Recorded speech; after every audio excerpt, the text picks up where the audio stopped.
Los factores socioeconómicos están marcando diferencias en la parte del acceso a crédito. ¿Cómo puede la banca diseñar productos, y más ahora justo en el puesto que ocupas, productos hipotecarios que sean más incluyentes para poder atender segmentos que hoy están fuera de esta parte del sistema o que no se están tocando? Muchas gracias, Ibel. Y ahora voy a poner un poquito el contexto de dónde estamos, ¿no? Y entendiendo que hoy alrededor de 4.2 millones de hogares tienen un crédito hipotecario, lo cual representa alrededor del 12% de la población. Entonces, digamos que tenemos un trabajo importante por hacer ahí. Hay un déficit que según la CONAVI y la SEDATU ronda entre 8 millones y 10 millones de viviendas. Dejémoslo por ahí porque, a ver, en algunos lugares dicen 10, en otros 8, en otros 12, pero digámoslo que en 10 millones de hogares, ¿no? Hoy tenemos una población, una media de edad de 29 años de edad, es una población joven, ¿no? Pero también recordemos que tenemos una economía, ¿no? El 50% de la economía pues es una economía informal, que a mí siempre me gusta hacer la aclaración de que informalidad no es igual a pobreza, pero es informalidad. Y hoy pues la banca comercial tradicionalmente ha atendido el mercado formal, ¿no? Que es el que está bancarizado. Hoy alrededor del 68% de las personas tiene una cuenta de ahorro. Entonces tenemos un trabajo, un reto importante, no solo en el crédito hipotecario, sino yo te diría en la inclusión financiera y en la bancarización de la población de México, para crear productos, acercarnos digamos a las familias, a las personas, para lograr que se bancaricen y entender un poquito de dónde vienen esos flujos, ¿no? Pero habiendo dicho esto, no quiere decir que desde el lado del crédito hipotecario no se puedan hacer cosas, ¿no? Y por supuesto, yo creo que podemos empezar a jugar. Hoy la banca típicamente, yo creo que lo hemos hecho bien, llevamos 25 años desde que regresamos a otorgar créditos hipotecarios, originando con criterios prudenciales, ¿no? Con políticas, ¿no? Que nos han permitido crecer un portafolio, digamos, sano, con niveles de morosidad del 3%, ¿no? Lo cual permite, insisto, que podamos seguir prestando en un sector que es sumamente importante, porque recordemos que, ¿no? Y ustedes lo saben, ¿no? Participamos en la compra más importante que hace una familia o una persona a lo largo de su vida, que es la compra de su casa, ¿no? Y es donde forma el hogar, donde está con su familia, ¿no? Con esta esperanza, con esta alegría que uno lo hace. Entonces, la realidad es que pues hay una brecha importante, ¿no? En cómo veníamos haciendo las cosas y cómo las podemos seguir haciendo de forma responsable hacia adelante, ¿no? Y hoy pues tenemos, no se nos olvide, la tecnología, la inteligencia artificial, Big Data, ¿no? Que nos permita desarrollar modelos predictivos, ¿no? Yo creo que la banca va a irse encaminando más a la hiperpersonalización de productos, ¿no? Y de servicios de la banca, donde nos permitan, con esta información que ya tenemos de los clientes, ¿qué nos pasa hoy, no? Yo creo que hoy la banca tiene una cantidad de información de sus clientes impresionante. El problema es que lo tenemos en diferentes sistemas, ¿no? Hay que unir la información, hay que saberla interpretar, y eso nos ha costado trabajo, pero en la medida en que podamos interpretar esos datos de los clientes, hoy incorporar comportamientos socioeconómicos, es decir, comportamientos de consumo. Hoy, digamos, si tú lees el estado de cuenta, ¿no? Y lo platicaba hace un ratito con Samantha, del Economista, ¿no? Si tú lees el estado de cuenta de hoy de una tarjeta de crédito de un consumidor, hoy podrías decir si la persona es hombre, mujer, calcularle más o menos la edad, saber si está casada, si no está casada, si tiene hijos, ¿no? Un poquito por el patrón de consumo. Es decir, si nosotros empezamos a incorporar ese tipo de información para poder integrar esta economía, otra vez insisto, informal, que tiene ingresos mixtos, que tiene a lo mejor ingresos que hoy pues no se atreve a bancarizar, pero también por el otro lado, dar esa confianza al consumidor de que se bancarice, de que hoy ahorre. Hoy es mucho más redituable tener el dinero en un banco que abajo del colchón. Hoy tenemos sistemas de ahorro, ¿no? Y por ejemplo en Scotiabank tenemos esta nueva modalidad de apartados, ¿no? Que te permite, y de metas, ¿no? Que te permite setear metas para que te compres tu vivienda, para que te compres tu auto. Es decir, hay que fomentar el ahorro, sí hay que ser disruptivos en cómo empezamos a evaluar a los clientes de forma responsable, insisto, porque pues, hoy nosotros prestamos el dinero, ¿no? que otros clientes nos confían, ¿no? para depósitos. Entonces, tenemos que seguir generando esta confianza al consumidor y acercarnos a través, pues otra vez de plataformas digitales. Hoy es un reto porque tenemos que tener también un buen control, ¿no? Tenemos que tener, insisto, medidas prudenciales. Ustedes son, ¿no? O sea, los brokers son un brazo importante de nosotros que nos tienen que permitir conocer a nuestros clientes. Ustedes nos pueden ayudar en estas formas disruptivas de saber, oye, ¿qué hace el cliente? ¿Cómo vive? Si sí vive, ¿no? O sea, si sí gasta como dice que vive, ¿no? En fin, ¿no? Este tipo de cosas que hoy, pues evidentemente los bancos, pues ¿no? O sea, desde los corporativos es difícil hacer, ¿no? Porque también eso es un reto, ¿no? Seguir cuidando que sea un portafolio sano, que sea una originación sana. Pero hay, por supuesto, yo creo que incorporando tecnología, incorporando estos nuevos modelos predictivos. Hoy en Scotiabank tenemos una red neuronal que aprende, no es estática, ¿no? Podamos empezar a incorporar pequeños segmentos de la población para empezar a ampliar el PAI. Muchas gracias. Gracias, Paulina. Paola, a ver, la vivienda, la construcción de vivienda es un importantísimo factor económico, un indicador económico muy importante y al mismo tiempo es un reto social. En este momento ustedes, como los meros, ¿qué ven? ¿Qué tendencias ven en el acceso a los créditos hipotecarios? Claro que sí, Pablo, y pues bueno, muy buenos días a todos, qué gusto estar con ustedes, siempre un placer. ¿Qué les puedo platicar de la vivienda? Bueno, la vivienda, como saben, en México, pues es un tema de un factor clave, ¿no? Nos da estabilidad y un crecimiento importante. Yo creo que de las cosas que nos han permitido visualizar algunos cambios es el tema de vivienda, ¿no? Que se está escasando en algunos lugares, en donde vemos que hay lugares que los precios vuelven más caros, se encarecen, en donde precisamente por los precios altos pues algunos clientes necesitan ir a algunos otros lados para poder comprar o adquirir la vivienda, y entonces ahí es donde nosotros como banco estamos y necesitamos estar haciendo productos especializados, personalizados, de acuerdo a las necesidades de cada uno de los clientes para que ellos puedan adquirir su vivienda. Cosas importantes que vemos es que perdón, con la parte tecnológica, digitalización que tenemos ahora, es importante que ya accesen todos a mayores oportunidades de crédito, y para ello también nosotros como banco tenemos que evolucionar en el tema del riesgo que asumimos y también estar en tendencia con las nuevas economías que vienen. Como sabemos, el hipotecario, y hace ratito lo comentaban perfecto, es cambiante, ¿no? Está vivo todo el tiempo y las necesidades se van evolucionando, y para eso pues nosotros como institución que ir acorde a esa necesidad. Ahora hay unas economías que antes no existían, ¿no? Por ejemplo, hay personas ya dedicadas que ganan por Instagram, por influencer, demás, que antes no existían. Yo me acuerdo antes, 23 años que estaba en esto, nadie hablaba de esas economías. Ahora se acercan y te dicen, oye, ¿cómo sacamos un crédito? Finalmente, pues tienes que evolucionar e ir viendo esas formas nuevas de pago para que nosotros podamos estar en la tendencia y sobre todo en el tema de la necesidad de cubrir esa parte. Vemos también que algunos desarrolladores se están inclinando por construir un tema de más vivienda de interés social en estos momentos, ¿no? Con algunos programas también de gubernamentales, ¿no? Como es el Infonavit, el Fobiste, que también pues es una muy buena oportunidad para pues toda la parte de los perfiles asalariados. Y pues bueno, en la parte de tecnología, pues sabemos que tenemos ahí un reto importante porque cada día nos estamos volviendo más tecnológicos, pero también tenemos que estar acompañando a nuestros clientes en la parte de educación financiera.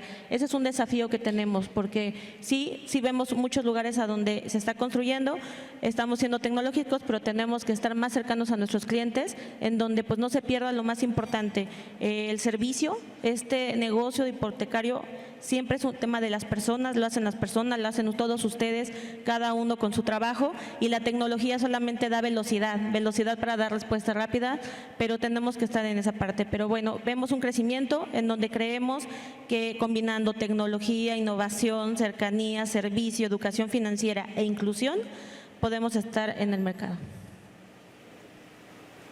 Muchísimas gracias, Pau.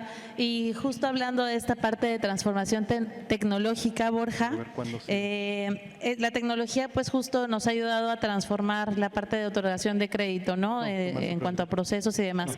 Y un poco retomando lo que comentaba Pau y Paola, ¿cuál sería el cambio o transformación tecnológica que consideras que va a ser el que tenga mayor impacto a largo plazo, en los próximos años?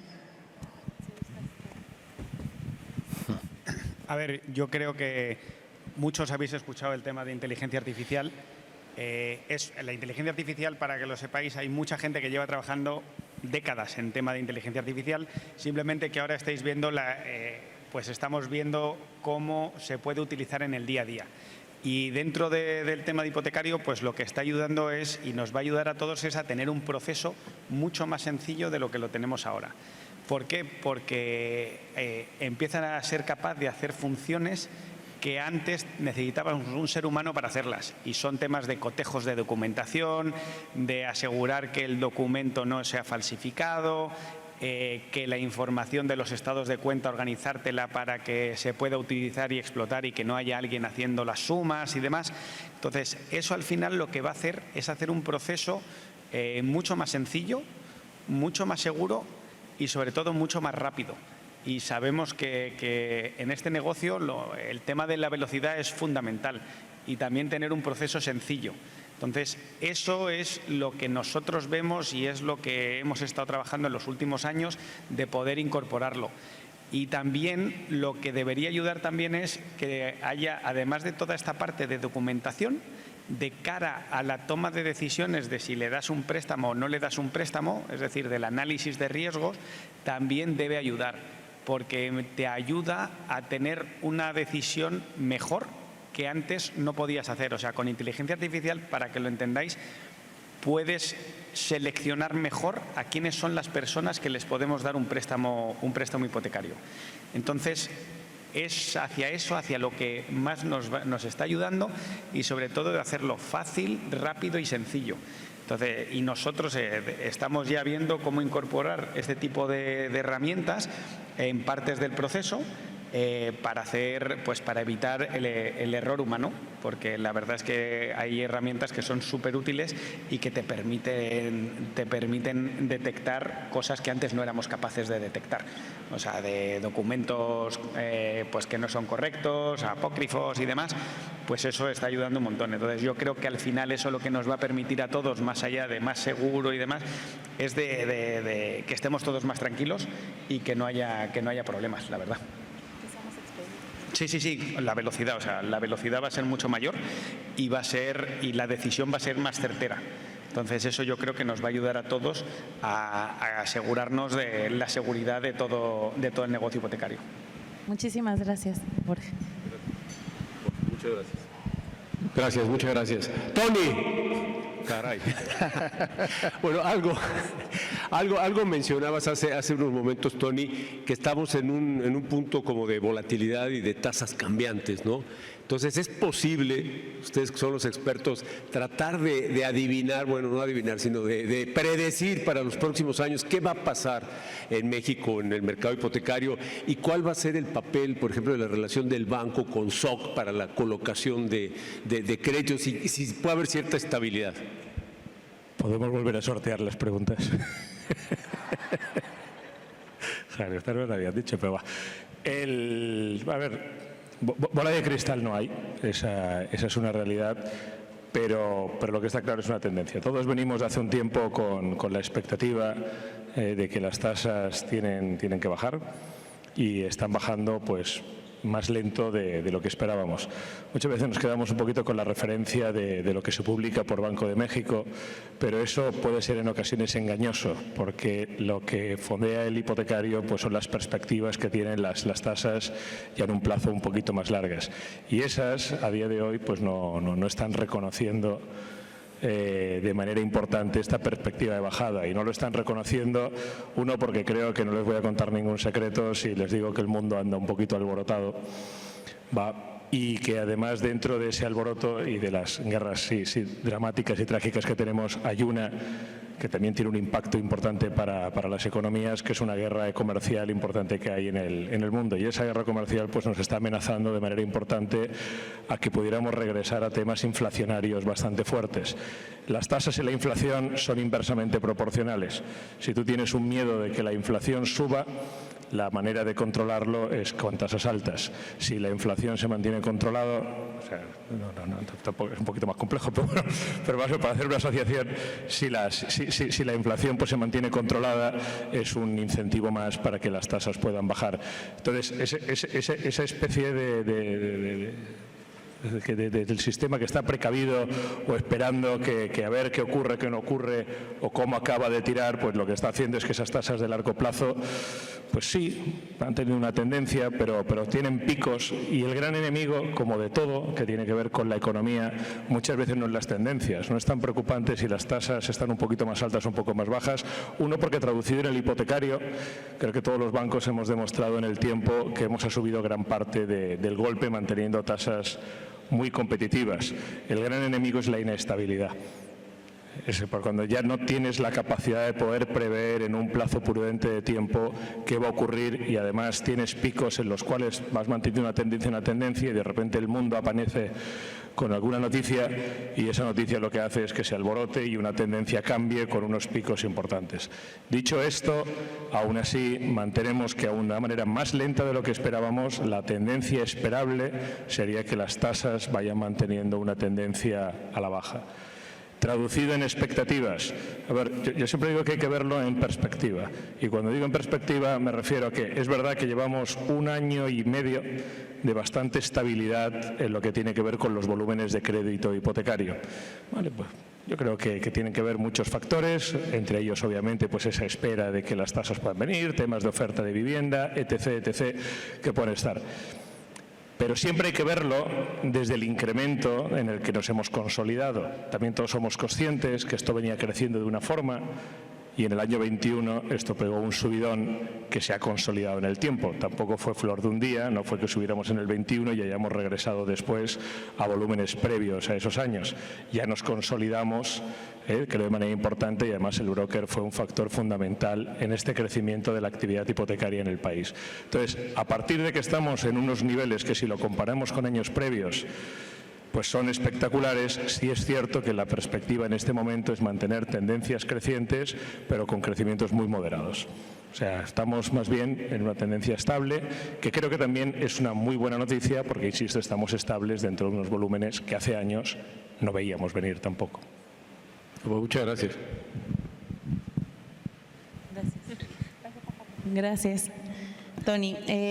Gonzalo, hablando un poco de esta parte de estabilidad y hablando de un entorno global que ha sido un poco complejo en los últimos meses, ¿cómo impacta esto en la planeación del crédito? ¿Impacta en la parte de apetito de parte del banco o de los bancos? ¿Cómo lo consideras tú?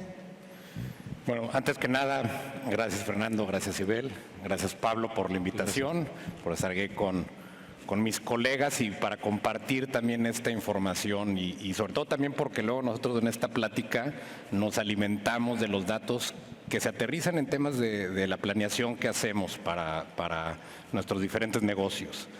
Mira, se ha hablado y ya se ha mencionado la expectativa de las tasas de interés, el crecimiento económico, las principales variables que utilizamos para determinar cómo consideramos que se va a desempeñar la economía, y esto traducido en oferta de crédito, demanda de crédito y de compra de vivienda, tiene que ver, creo que el elemento más importante es la capacidad económica que van a poder tener las familias, porque recordemos, están comprando una casa y por lo tanto van a requerir un crédito. Y puede ser una decisión muy compleja por la obligación que van a tener que cubrir a largo plazo. Y esto depende de la certidumbre que pueden tener estas personas, estas familias, sobre el empleo, las fuentes de ingresos que van a tener en el tiempo. Entonces, todo lo que se ha escuchado globalmente, que si los aranceles, que si la disminución de actividad económica en el país, se ve traducido en esto. Para fines muy prácticos es si las personas van a tener o no la capacidad de hacer frente a un crédito hipotecario para comprar la casa. La decisión la pueden postergar y es parte de lo que vimos este año. Por eso es un año que ha resultado un poco más lento de lo esperado.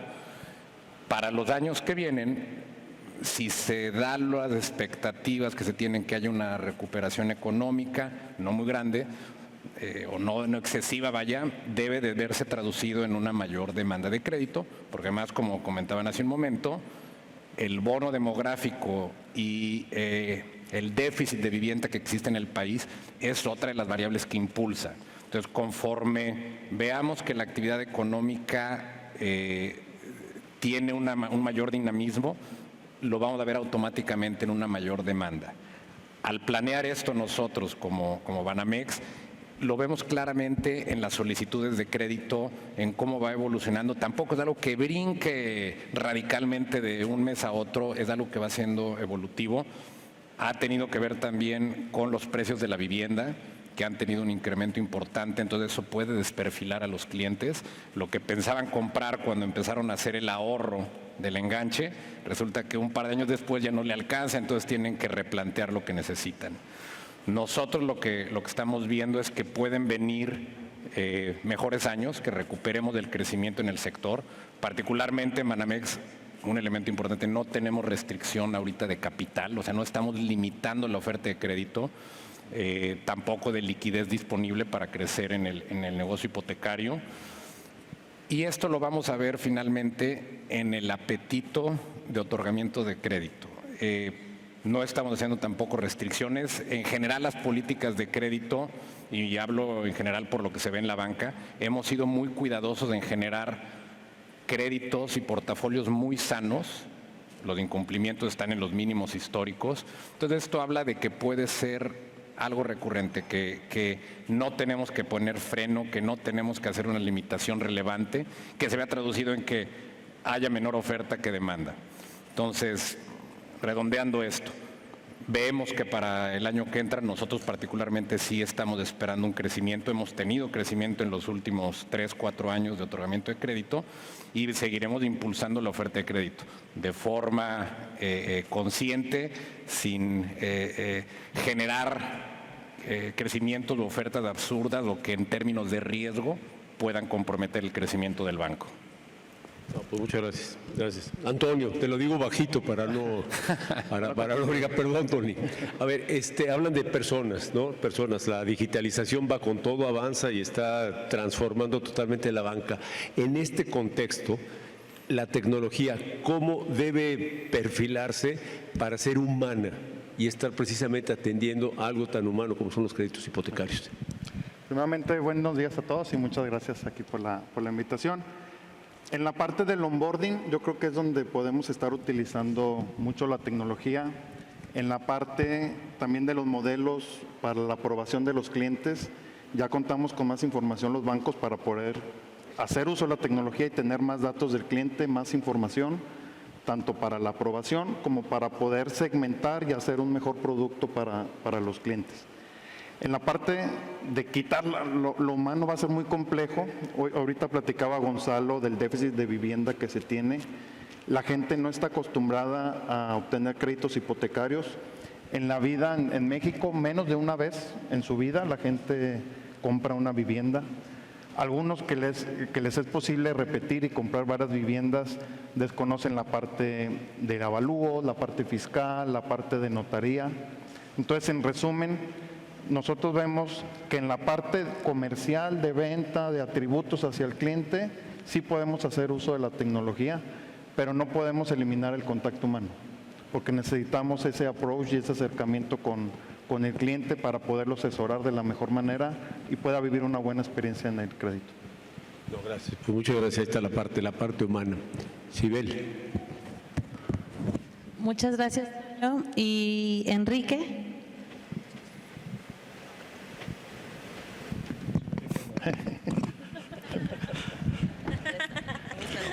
Gracias, Enrique. Justo retomando los datos que nos decía Paulina sobre la parte de la edad promedio para los jóvenes, que hoy tenemos una población joven. Paola mencionaba también la parte de las economías, donde hoy el tema de los influencers, otros tipos de economía en esta parte de jóvenes. Hay un mito donde hablan de que los jóvenes cada vez es más lejana la posibilidad de que puedan adquirir una vivienda. Tú desde la banca, ¿qué ves que se esté haciendo y que se pueda hacer justo para poder dar acceso a esta población? Sí. Bueno, igual, muchísimas gracias por la invitación, gracias Fer, gracias a la familia SOC. Es un gusto estar aquí con todos ustedes. Yo lo que te diría es, sí hay un reto muy importante, sobre todo para ayudar a los jóvenes que puedan acceder a una vivienda a través de un crédito hipotecario. Si vemos los últimos prácticamente 10 años, la vivienda ha crecido un 8.4%. ¿Qué significa este crecimiento de la vivienda durante este tiempo? Que ha crecido por arriba de la inflación, por arriba de los salarios, y lo que se va generando es una brecha entre lo que crecen los salarios contra lo que crecen los bienes inmuebles. Entonces, la gente que compró una vivienda los últimos 10 años, pues ha tenido esta plusvalía que es muy, muy significativa y se vuelve un tema entre los que tienen una vivienda y los que no tienen una vivienda. Entonces, realmente, ¿cómo ayudamos a los jóvenes a poder acceder? Este es un problema que no solo ocurre en México, ocurre en muchas economías donde cada día se tardan más las familias de salir de casa de los padres o tienen que empezar rentando, lo hacen con roomies, con compañeros, y es un proceso natural. ¿Qué ha pasado también? Que derivado de que los desarrolladores no incrementen el precio promedio de las viviendas, lo que hacen es que cada día te venden menos metros cuadrados, y hoy vemos todo el tema de los loft que miden 40 metros o departamentos de 50, 60, 70 metros, y las familias, todo esto también provoca que sean menos integrantes. Entonces, todo esto ha modificado, digamos, los patrones, las conductas, el tamaño de las familias. ¿Y qué podemos hacer desde la banca para darle más acceso a los jóvenes a que puedan comprar una vivienda, generar un patrimonio y hacerlo a través del financiamiento? Bueno, creo que se han hecho, y ya lo comentaron mis compañeros, un trabajo muy importante. Se han incrementado plazos hasta 25 años, tasa fija, pago conocido, seguros de vida, daño, desempleo. Se han incrementado los aforos hasta financiar el 97% de una propiedad, lo cual deja que esa familia, esa persona, pues solo tenga que poner un 3% más un 10% adicional del valor de la vivienda para una serie de gastos que tiene que enfrentar, como los gastos notariales. Entonces, eso han sido dos pasos importantes. También todo este esquema de pago creciente que tiene que ver con incrementar la mensualidad en un porcentaje fijo cada año, y lo que va haciendo es que va acompañando la carrera salarial con el pago de la hipoteca, lo cual también ayuda bastante. Entonces, hemos hecho cambios para poder dar acceso al financiamiento. Ahora, esto es para un segmento como los asalariados, las personas que pueden comprobar sus ingresos. Mucho del trabajo que también se está haciendo, y lo comentabas muy claramente hace ratito, hay nuevos tipos de economía. Tenemos que incorporar data alternativa, información de cómo las personas pagan los impuestos, los servicios, la luz, el agua, el teléfono, redes sociales, y generar algoritmos que te permitan de alguna manera, desde el punto de vista crediticio, predecir con mucho más exactitud cuánto gana una persona y cuánto es su capacidad de pago. Yo creo que este es uno de los temas donde se tiene que trabajar todavía mucho, pero se ha venido haciendo de la manera correcta, también mucho apoyado con inteligencia artificial.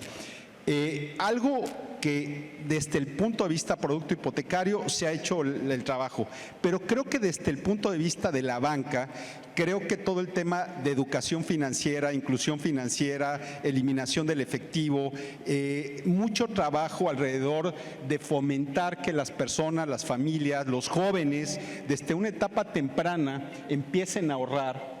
y como un mecanismo de ahorro, de ir determinando a través de ese ahorro sistemático mensual de una parte de sus ingresos, lo que permita es ir determinando sus capacidades de pago y que eso sea como un punto de partida para que también vayan generando un historial crediticio. Creo que este tema del historial crediticio, y Paulina lo has comentado en diferentes foros, cómo empezamos, no tu primera experiencia va a ser contrato un crédito hipotecario, sino una cuenta de débito, una cuenta de ahorro, vas evolucionando con una tarjeta de crédito, hasta llegar a, yo creo, como siempre lo he dicho, el maratón de los créditos, que es el crédito hipotecario. Porque cuando uno corre un maratón, lo primero que haces es, voy, me hago un check-up, veo cómo estoy de grasa, cómo estoy pues físicamente, y a partir de ahí tengo una serie de entrenamientos. Creo que de la misma manera tenemos que hacerlo para un crédito hipotecario. Primero ver mi buró, cuánto he podido ahorrar, a qué vivienda accedo, cuánto me presta el banco, salir a buscar la vivienda, y con base en eso el poder decir, puedo acceder a esta vivienda, a este pago, ahorrarlo por un periodo de 3 meses, y a partir de ahí el decir, puedo acceder a esto, quiero algo más, tengo que ahorrar por un tiempo adicional.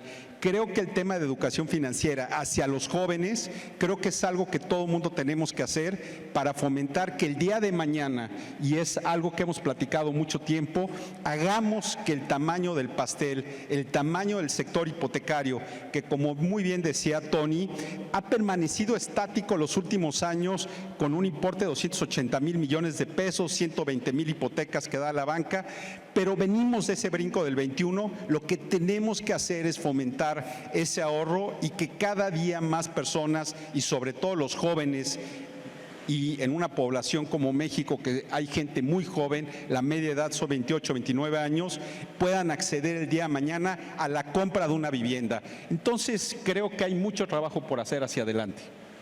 Sin duda, muchísimas gracias, Enrique. Y pues bueno, con esto cerramos el bloque de preguntas. Yo nada más un comentario rápido. Los números. Bien, aquí tengo los números de la colocación en los últimos 10 años. Y exactamente como nos dicen nuestros amigos los banqueros, en los últimos 3 años está muy parejo, ¿no? 280,000 millones de pesos colocados. Pero en número de hipotecas tuvimos un pico en 2021 de 153,000. Y ahorita estamos en 120,000, estamos 30,000 hipotecas abajo. Entonces el mercado, pues un mercado flat en monto y bajando en volumen, pues es un mercado complicado. Sobre todo porque todo el mundo siempre quiere crecer por naturaleza, ¿no? Y entonces yo lo que siempre les comento que nuestra chamba aquí es hacer el pastel grande, como dijo Enrique. Y tenemos asesores hipotecarios, se los comparto, de mucha calidad, que para empezar, muchos de ellos, casi todos sus clientes son referidos. Y un número que nos saltó con toda esta información que vamos teniendo, que es impresionante, a mí me impresionó, muchos de ellos, la mitad de los productos que colocan son no adquisición, terrenos, pago de pasivos, construcción más liquidez. Y entonces la invitación, eso es hacer el pastel grande. Porque si el mercado está complicado, esperemos que el año que entra sea mejor, las tasas se ven mejor. Venimos de una tasa altísima, venimos de CETES de 11.25, el CETE ahorita está creo que 7.25. Como dice Tony, las tasas de largo plazo todavía no reaccionan, ya reaccionarán.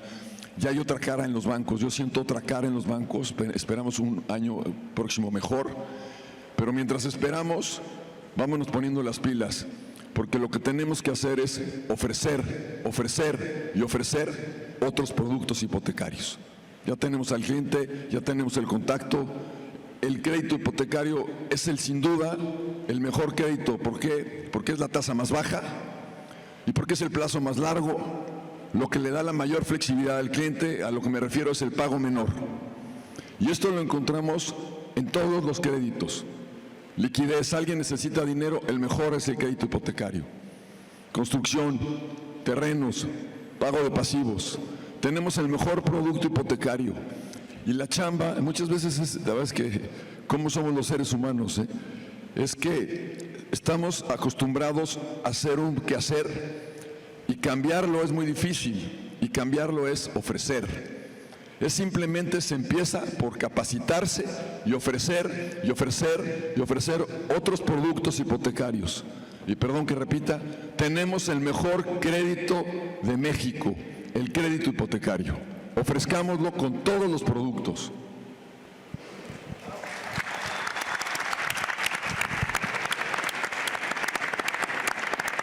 Muchas gracias, Fer. Sin duda, buscar todas las opciones, no nada más los créditos de adquisición, es algo que forma parte de la correcta y buena asesoría que dan nuestros super asesores OC.